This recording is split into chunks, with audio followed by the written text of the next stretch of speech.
علم کے ذریعے ہی آپ اپنے آپ کو ان فتنوں سے محفوظ کر سکتے ہیں. اگر آپ کو پتہ ہی نہ ہو کہ یہ حقیقت میں سنت ہے یا بدعت ہے تو آپ کیسے اپنے آپ کو بچائیں گے؟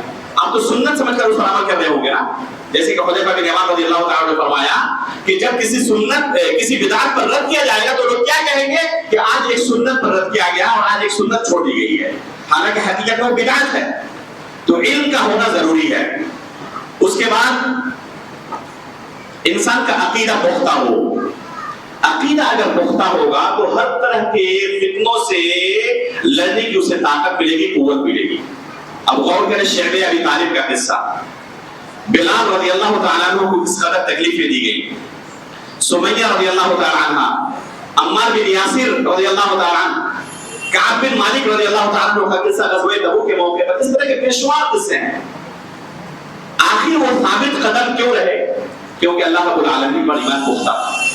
جب انسان کا ایمان اللہ رب العالمین پر پختہ ہو تو تمام طرح کی مصیبتوں کا سہنا اور جھیلنا اس کے لیے آسان ہو جاتا ہے، کیونکہ اس کے بعد وہ جنت دیکھ رہا ہوتا ہے.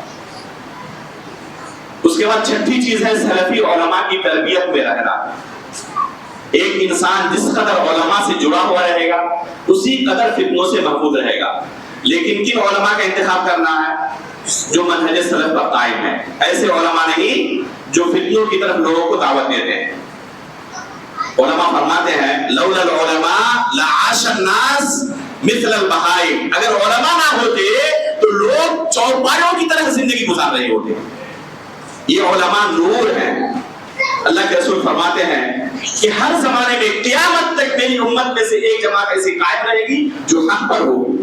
وہ کون سی جماعت ہے؟ یہ علماء کی جماعت ہے جو لوگوں کو ہدایت کی طرف رہنمائی کرتی ہے. اس لیے علماء سے انسان جتنا جڑا رہے گا اس قدر وہ فتنوں سے محفوظ رہے گا. جس قدر علماء سے دور ہوتا جائے گا اسی قدر فتنوں کے اندر وہ گرفتار ہوتا جائے گا. ساتویں چیز ہے انبیاء اور صلحاء کے، انبیاء اور صالحین کے جو ثابت شدہ قصے ہیں قرآن کریم کے اندر یا صحیح احادیث کے اندر بکثرت ان کا مطالعہ کرنا. یہ جو قصے قرآن کریم کے اندر انبیاء کرام کے موجود ہیں یا احادیث کے اندر انبیاء کرام کے اور صالحین کے قصے موجود ہیں، ان قصوں کے بیان کرنے کا مقصد قصہ کوئی نہیں ہے، بلکہ ان قصوں کے بیان کرنے کا مقصد کیا ہے؟ مقصد یہ ہے کہ ان کی زندگی کے مطابق اپنی زندگی گزارنے کی ہم کوشش کریں، ان کے نقشے قدم پر چلنے کی کوشش کریں. اس لیے بکثرت انبیاء اور صالحین کے قصے پڑھنے کی ضرورت ہے اور ان کے نقشے قدم پر چلنے کی ضرورت ہے. آٹھویں چیز ہے اللہ رب العالمین کا ذکر اور اس کی یاد. اللہ رب العالمین کا ارشاد ہے الا بذکر اللہ تطمئن القلوب. اللہ رب العالمین کی یاد سے، اس کے ذکر و اذکار سے دلوں کو اطمینان حاصل ہوتا ہے. آپ کا یہ دل بہت کمزور ہے. امام ذہبی رحمہ اللہ سیر اعلام النبلاء کے اندر فرماتے ہیں القلوب ضعیفہ والشبہ خطافہ.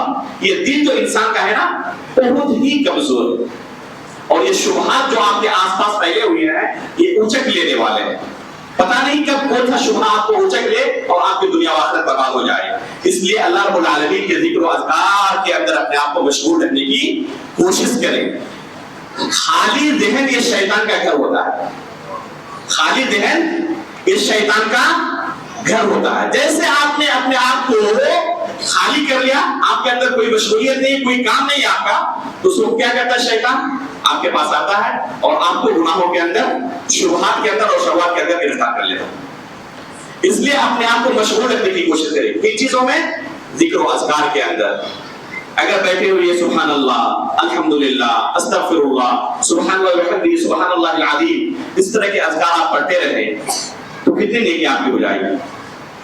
صحیح بخاری کی آخری حدیث آپ جانتے ہی ہیں، سبحان اللہ وبحمدہ، سبحان اللہ العظیم کی کیا فضیلت ہے، سورۃ الاخلاص پڑھنے کی کیا فضیلت ہے. گویا کہ اس نے 10 پارے قرآن کی تلاوت کی. قل هو اللہ احد تعدل ثلث القرآن، اللہ کے رسول نے فرمایا. تو ذکر و اذکار کے اندر اپنے آپ کو مشغول رکھے. 9ویں چیز ہے موت اور آخرت کا استحضار. اللہ کے رسول صلی اللہ علیہ وسلم نے عمار بن یاسر رضی اللہ تعالی عنہ اور ان کے اہل و عیال کو جب دیکھا کہ کفار و مشرکین ان کے اوپر ظلم کے پہاڑ توڑ رہے ہیں تو اللہ کے رسول نے ان کو دلاسا دیتے ہوئے، تسلی دیتے ہوئے کہا کہ صبر یا آل یاسر فإن موعدکم الجنہ. کہ اے آل یاسر صبر کرو، تمہارا ٹھکانہ جنت ہے، تمہارے لیے جنت کا وعدہ ہے۔ پھر جب انسان کے پاس موت کا استحضار ہو، آخرت کا استحضار ہو، تو انسان ثابت قدم رہتا ہے، اس وقت پھر دین سے پھرتا نہیں ہے۔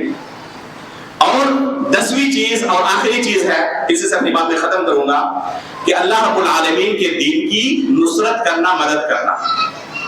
اللہ رب العالمین کا ارشاد ہے ان تنصروا اللہ ینصرکم ویثبت اقدامکم، اگر اللہ کی تم مدد کرو گے تو اللہ رب العالمین تمہاری مدد کرے گا اور تمہیں ثابت قدم رکھے گا، تمہارے قدموں کو ڈگمگانے نہیں دے گا اللہ رب العالمین۔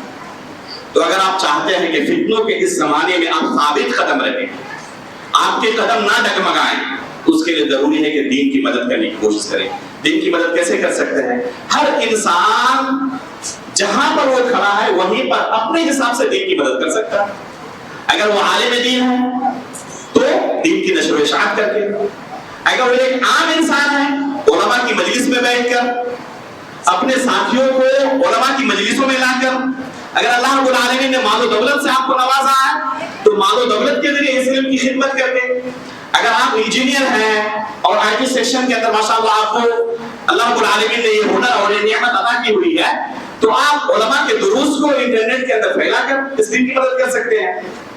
تو ہر انسان جہاں پر وہ کھڑا ہے اپنے طور پر اس دین کی مدد کر سکتا ہے، اس دین کو وہ تقویت پہنچا سکتا ہے۔ اللہ رب العالمین کا یہ وعدہ ہے ان تنصروا اللہ ینصرکم ویثبت اقدامکم، اگر اللہ کی تم مدد کرو گے تو اللہ رب العالمین تمہاری مدد کرے گا اور فتنوں کے وقت تمہارے قدم کو ثابت رکھے گا، تمہیں ڈگمگانے نہیں دے گا۔ اللہ رب العالمین سے دعا ہے کہ اللہ رب العالمین ہمیں فتنوں سے محفوظ رکھے، آخری سانس تک اس دین پر اللہ رب العالمین ہمیں ثابت قدم رکھے۔ جب ہماری وفات ہو تو ایمان کی حالت پر ہماری وفات ہو اور نبیین، صدیقین، شہداء و صالحین کے ساتھ ہمارا حشر ہو۔ آمین تقبل رب العالمین وصلی اللہ علی نبینا محمد۔